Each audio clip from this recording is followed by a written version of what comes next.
तुम्हाला माहित आहे का, आपल्या नवीन वर्षाची सुरुवात थेट सृष्टीच्या निर्मितीशी जोडलेली आहे. चला तर मग बघूया. आत्मनमस्ते मित्रांनो, आज आपण एका अत्यंत महत्त्वाच्या विषयावर बोलणार आहोत. चैत्रशुद्ध प्रतिपदा म्हणजेच गुढीपाडवा आणि ब्रह्मदेव यांचा काय संबंध आहे?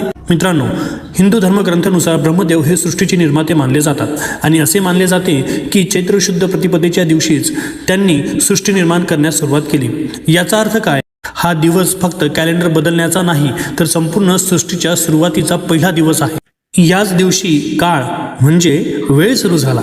दिवस, महिने, वर्षे यांची सुरुवात झाली. म्हणूनच हा दिवस हिंदू नववर्षाचा पहिला दिवस म्हणून साजरा केला जातो.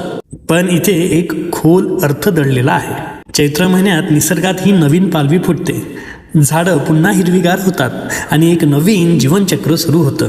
म्हणजेच जसं ब्रह्मदेवांनी सृष्टी निर्माण केली, तसंच निसर्गही प्रत्येक वर्षी नवीन सुरुवात करतो.